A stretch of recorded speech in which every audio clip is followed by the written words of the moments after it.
Isso mesmo, a gente segue falando sobre esse assunto agora com essa entrevista importante com Jean Paul Prates, ex-presidente da Petrobras, conosco aqui nos estúdios de Brasília. Muito obrigada por aceitar o nosso convite e eu já começo te perguntando o seguinte, o Fernando Nakagawa estava dizendo, olha, essa licença, essa autorização ambiental, ela levou 5 anos para ser emitida. Sabemos que durante a sua gestão à frente da Petrobras, o senhor batalhou muito para que ela saísse. 5 anos depois, agora ela sai. Vem tarde, na sua opinião? E também, por que demorou? É o tempo mesmo, não dá para falar em demora, ou era uma questão política?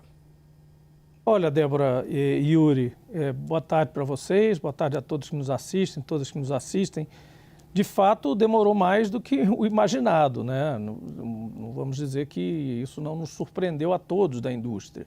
Mas as justificativas existiram, quer dizer, houve um trabalho e é hora agora, nesse clima de, digamos, euforia, de comemoração também, de saudar as duas equipes, né, que não se digladiaram, mas se disputaram no bom sentido, tecnicamente, para conseguir essa licença, a do IBAMA, que a gente sabe trabalha com muita dificuldade, com recursos escassos que o Estado brasileiro provê, né? E a da Petrobras, que eu presenciei, sou testemunha dos dois lados, né, do trabalho, que se empenhou para talvez fazer hoje um plano de contingência e o plano de perfuração de um poço exploratório mais complexo e mais completo e mais seguro do mundo. Não tenho nenhum problema em dizer isso. Com certeza, devido à sensibilidade que esse assunto trouxe, né, e a própria sensibilidade fisicamente e ambientalmente dessa região,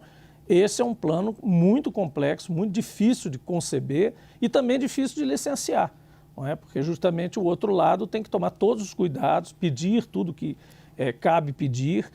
O Yuri mencionou agora aí a questão do ponto de acudimento para as aves e para a fauna em geral, que estava localizado em Belém. Isso, na época do governo anterior, foi aceito e até, de uma certa forma, foi solicitado, não é? Foi dispensada a oferta da Petrobras inicial de fazer o centro de acudimento da fauna lá no Oiapoque. Então, teve aí encontros e desencontros, inclusive desde uma administração para outra. Havia a intenção, não sei se velada ou intencional de fato, de trazer alguma coisa para Belém, né? Depois, aparentemente, o Estado perdeu um pouco de interesse nisso, até porque passou a sediar a Copa. Então, tem histórias de bastidor nessa situação. A Petrobras não iria fazer aquilo deliberadamente, porque seria mais simples, simplesmente negligenciando com o licenciamento. Aqui tem várias histórias nesse processo. Mas, enfim, estamos agora num dia muito feliz, porque, de fato, chega um final razoável esse processo todo, apesar desse atraso, e é só o começo, Débora e Yuri, é só o começo. Nós estamos no começo de uma longa linha do tempo até uma produção, eventualmente, a partir de uma descoberta bem-sucedida e de uma declaração de comercialidade, portanto, uma declaração de viabilidade dessa descoberta, até chegar à produção. Pois é, presidente, um prazer recebê-lo aqui e, coincidentemente, quando o senhor era presidente da Petrobras, a primeira entrevista para a CNN foi também aqui no nosso Jornal no 360, justamente tratando, entre outros assuntos daquela ocasião, em maio de 2023, o fim do PPI, também tratando desse projeto da margem equatorial. E já naquela ocasião o senhor colocava que não se tratava de uma disputa entre Petrobras e IBAMA, entre Ministério do Meio Ambiente e Ministério de Minas e Energia, mas sim de um trabalho conjunto para que se chegasse à melhor solução, que agora o senhor aponta como o plano mais completo do mundo para esse tipo de poço exploratório. Agora, qual é o próximo prazo aí, digamos assim, ou quanto tempo, como o senhor disse agora, é só o começo? De quanto tempo estamos falando até que o Brasil, até que a Petrobras tenha uma noção mais clara do potencial desta região e da tecnologia disponível e das condições disponíveis para, de fato, fazer a plena exploração dessa jazida de petróleo?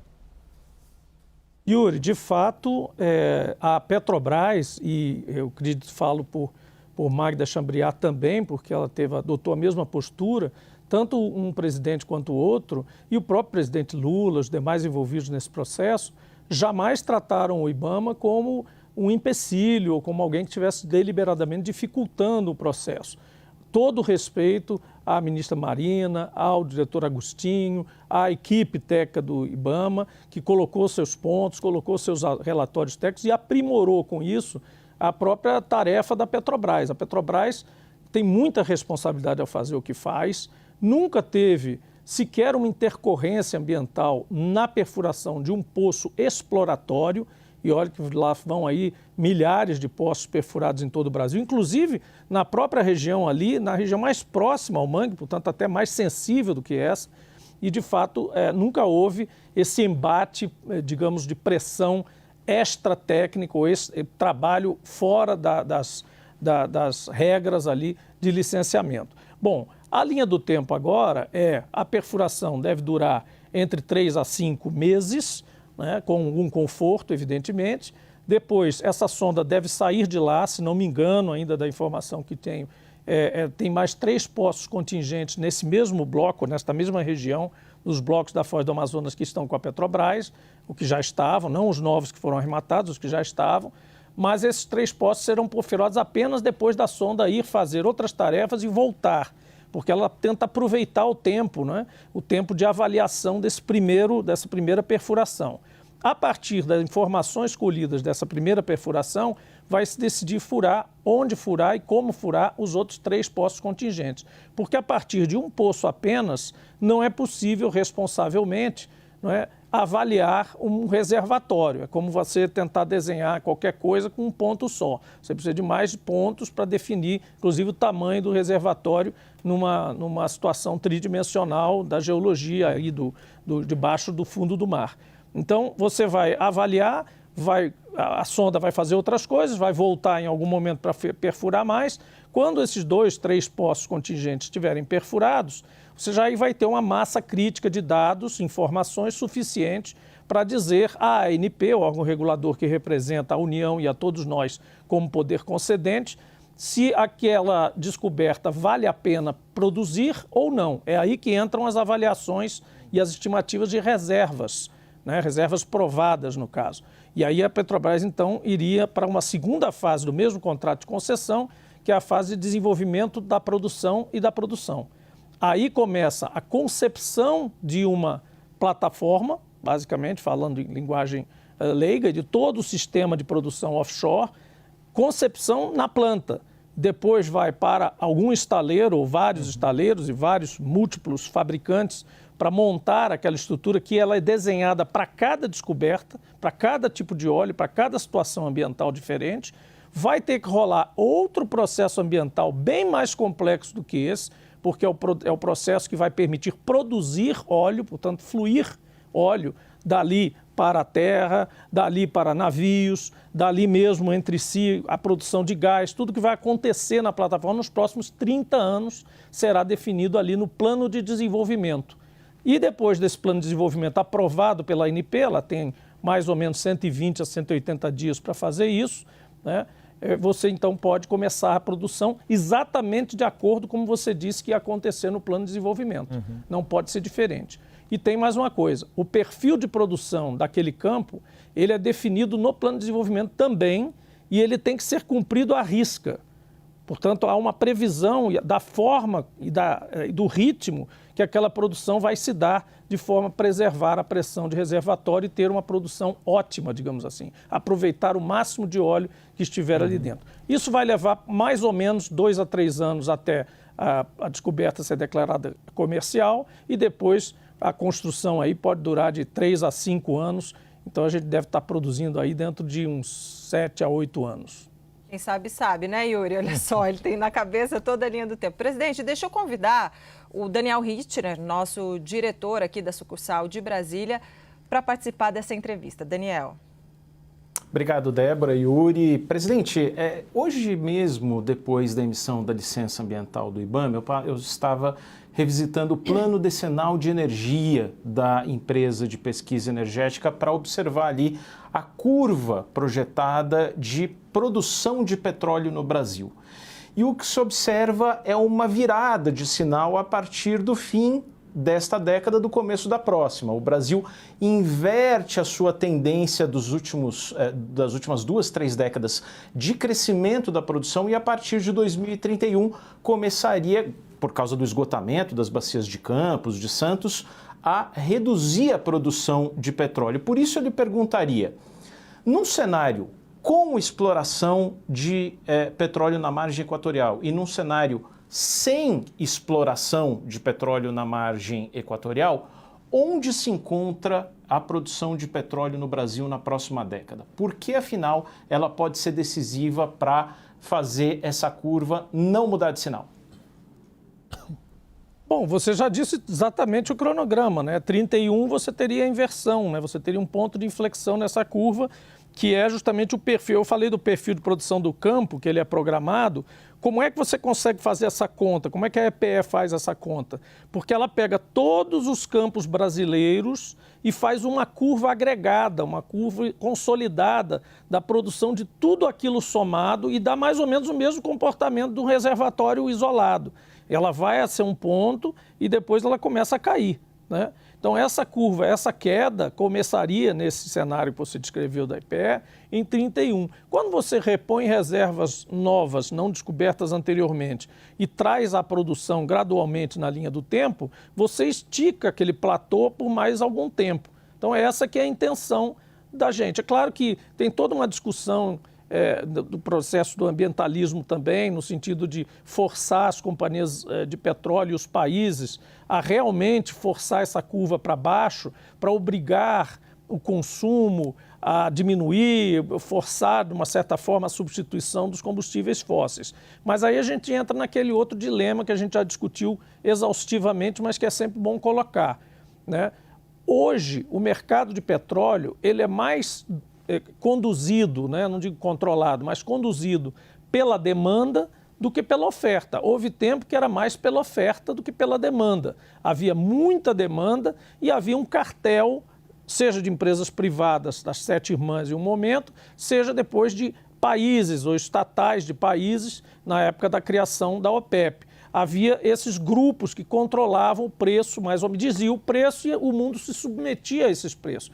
De uns tempos para cá, com a descoberta de muitas reservas fora da OPEP e meio que havendo uma impossibilidade, digamos assim, de controlar toda a produção de uma vez, e meia dúzia de pessoas decidirem isso, Brasil, México, Noruega, Inglaterra, vários em sequência entraram como grandes produtores, né? Você passou a ter o mercado definindo. Então, quando a China cresce menos, isso é mais grave do que quando ocorre um conflito no Oriente Médio, coisa que no passado era inconcebível, né? Hoje em dia, uma queda de demanda da China, um sinal qualquer de demanda da Índia, da China, de uma grande economia, dos próprios Estados Unidos, ele assusta mais o produtor de petróleo do que, eventualmente, um conflito no Oriente Médio que em 3 ou 4 dias o preço mais ou menos reequilibra. Então, isso é preciso dizer que, da mesma forma, vai funcionar para a substituição do óleo. Onde é que eu quero chegar? É que não é o produtor deixando de produzir que vai induzir o consumidor a não consumir combustível fóssil. É o contrário, os consumidores cada vez mais, diante de ofertas como a eletromobilidade, como os biocombustíveis, como outros substitutos, que estejam ao alcance do bolso dele, não adianta ter alternativas que sejam inalcançáveis, ele vai fazer a opção de se mover e vai começar a encalhar os produtos de petróleo. Por exemplo, gasolina já é o primeiro que vai encalhar no Brasil. Em alguns tempos, daqui para frente, com a mistura do álcool subindo e não havendo problemas, porque no caso do etanol não há nem a contestação de ter problemas a partir de uma certa mistura, tecnicamente, com motores, etc., o etanol vai tomando mais espaço, os motores flex já praticamente compensam uma coisa pela outra, então você tanto faz colocar etanol como gasolina. Então a gasolina tende a encalhar. Nós na Petrobras já tínhamos inclusive um plano para as refinarias no sentido de aumentar mais, cada vez mais, o diesel e outros produtos em detrimento da gasolina, mas por enquanto ainda está, a gasolina ainda está por aí. Então é a demanda que vai fazer isso. Não adianta a gente abrir mão, nós, de produzir a foz do Amazonas, deixar a nossa curva cair, se o mundo europeu lá, que já torrou as reservas de petróleo do passado, sem pensar em ambiente, em coisa nenhuma, e outros lugares, continuarem a consumir o petróleo do mesmo jeito. Porque se nós não produzirmos, a Nigéria vai produzir, a Guiana vai produzir, Suriname vai produzir. E cá para nós, eu confio muito mais no taco da Petrobras de não ter problemas ambientais na produção do que na turma por aí. Presidente, deixa eu trazer o Fernando Nakagawa também para participar desta entrevista. Naka, o ex-presidente da Petrobras, Jean Paul Prats, te escuta. Obrigado, Yuri. Presidente, obrigado por estar aqui com a gente nesse dia. Eu sei que o celular do senhor tocou hoje mais do que despertador de gente atrasada, assim, porque hoje o senhor foi demandado muito e obrigado de verdade por abrir esse espaço na agenda. Presidente, muito se fala sobre a questão ambiental e das preocupações sobre tudo isso, mas também há uma outra frente da discussão que é econômica. Qual deve ser a transformação econômica se tudo isso que está sendo estudado for comprovado e daqui a 5, 7, 8 anos nós tivermos o início da exploração comercial naquela região do Brasil? A gente pode ter uma transformação profunda no norte do Brasil? Naka, é o seguinte, você tocou num ponto fundamental dessa história. Enquanto a Petrobras estiver fazendo o seu trabalho agora e esta linha do tempo estiver correndo, nós temos tempo suficiente para atacar 3 coisas importantes. E a primeira delas é a mais importante. Não é que nem rede social o cara fala a última, não. É a primeira. A primeira é royalties e participações governamentais, como serão usadas. Explico. A indústria do petróleo, principalmente na exploração-produção, aceita, historicamente, é da indústria do petróleo, aceitar alta tributação, porque é como se sabe, uma parte muito lucrativa da cadeia produtiva do petróleo. Você tira reservas de onde elas não valem quase nada e transforma, dependendo do mercado, como eu disse, em mais ou menos super riquezas. Então você tem um lucro muito grande, os estados nacionais também se dão o direito de tributar altamente. Até o nível de royalties, por exemplo, que são tributações altamente insensíveis, elas são em cima da receita bruta do cara. Não interessa quanto ele gastar, ele vai pagar 5, 10, 15, 25% direto na boca do poço. Depois tem outros impostos, tem outras tributações, outras participações governamentais, aluguel de área enquanto ele está usando, o bônus que ele pagou para arrematar aquele bloco, enfim, tem várias combinações de participações governamentais. Portanto, essas participações governamentais, está na hora agora de pararmos para discutir o que fazer com elas, como utilizá-las e como assegurar que elas sejam bem utilizadas. Nós, na época da gestão à frente da Petrobras, e tendo passado pelo Senado, sugerimos aos colegas senadores lá que fizessem um projeto, principalmente os da Amazônia, né? Um projeto de lei ou alguma coisa que garantisse à Amazônia, já que havia argumentação de que todo o processo teria que gerar alguma riqueza para aquela região e deixar de explorar o petróleo ali implicaria em condenar aquela região, o atraso, etc. e tal. E foi feito. O senador Randolfo Rodrigues apresentou, se não me engano, o PL 13 de 2024, que reserva 20% dos royalties da União, portanto não afeta o que é do Estado, na regra geral, e nem o que é dos municípios confrontantes, que tem que também receber sua parte, mas 20% da União iria ser reservado, e é ser reservado por esse projeto de lei, para a região amazônica, para financiar a melhoria da qualidade de vida lá, a infraestrutura de acesso, as atividades da floresta em pé, a transição energética, na região afetada diretamente, imagina, interessada diretamente ali naquele processo. Isso sim é uma medida, um exemplo de medida que garante que esta exploração de petróleo, já nos estertores da era do petróleo, ajuda, você força ela a ajudar melhoria de qualidade de vida e até transição energética. Depois tem outra coisa, segundo ponto, ritmo de licitações. O Brasil vai ter que decidir, no âmbito de CNPE, no âmbito da sociedade, que é maior até do que o CNPE, que é uma reunião de ministros, basicamente, que ritmo quer dar a essas licitações da margem equatorial. Há sempre um dilema. Se a Guiana, Suriname e outros países estão competindo por aquela atratividade naquele momento, ou se você espera mais um pouco, deixa terminar os trabalhos nessa área onde a Petrobras já opera. Para mim, já houve um erro, por exemplo, ao licitar os outros blocos da Foz do Amazonas antes do resultado dessa descoberta, né? Acabou que saiu um bônus que poderia talvez ser maior caso haja uma descoberta, mas enfim, foi feito outro leilão, já tem vários blocos lá. A Petrobras tem como parceira a Exxon, que é a empresa que está na Guiana. Eu também, na época, perguntei, né, levantei a dúvida de por que escolheram a Exxon e o que a Exxon deu para a Petrobras em troca. Será que a gente negociou uma participação na Guiana, já que ela controla a Guiana? Enfim, tem muita coisa ali para discutir em relação às licitações. E, por fim, como organizar localmente, isso interessa muito ao governo do Amapá, ao governo do Pará, aos governos locais ali, cidades também, como organizar a estrutura de apoio offshore, porque esse projeto é como se fosse um projeto piloto.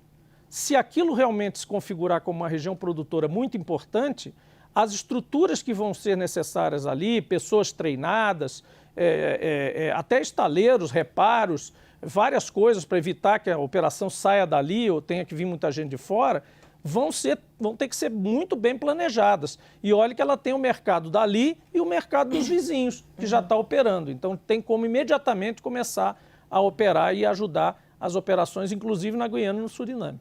Daniel. Presidente, é excelente esse ponto que o senhor traz sobre a discussão dos recursos futuros, dos recursos que vão vir. Isso nos remete muito ali aos anos 2009, 2010, quando a gente tinha acabado de descobrir o pré-sal, e a presidente Dilma Rousseff falava muito em garantir um passaporte para o futuro, garantir recursos para as gerações que não terão visto esse petróleo. Aí, o que a gente vê agora, em 2025, 15 anos depois, é o governo leiloar petróleo, um leilão da PPSA, que vai arrecadar 10, 11, 12 bilhões, que é dinheiro que deveria entrar em 2030, em 2040, em 2050, e está servindo para tapar o rombo fiscal de 2025. A mesma coisa está no projeto de lei orçamentária de 2026, um novo leilão de óleo do pré-sal que pertence à PPSA, que ainda não está em produção. O senhor considera isso um erro?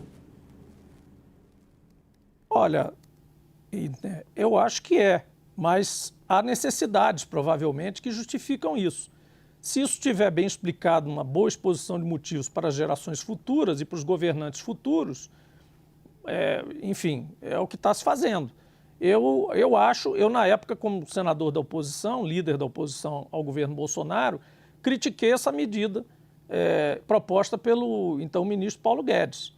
É mais ou menos a mesma medida. Não sei agora se há razões diferentes, mas parece que não. Eu acho que antecipar esse, digamos, fluxo de caixa que seria de outros governantes e de outras gerações para ser utilizado agora, como você disse, se for para tapar um buraco que seja uma situação de vida ou morte, tudo bem, porque, né, de alguma forma, agora você vai ter deságio, você tem toda uma operação complexa pela frente. E aqui você tem uma outra discussão também, que são essas mesmas participações governamentais que nós fizemos referência aqui. Vão entrar lá na frente, a gente falou aqui de 8 anos para começar a produzir, mas já tem que ser planejado para onde vão, né? E assegurados esses recursos, porque muita gente critica, por exemplo, o uso até hoje dos royalties que foram recebidos, porque só se destacam, claro, né, é óbvio que isso chama muita atenção, exemplos ruins, né? O prefeito que utiliza mal, faz festa, torra tudo em festa, aí é aquela fábula da cigarra e da formiga, né? Tem gente que dança e tem gente que trabalha, guarda para o inverno, etc.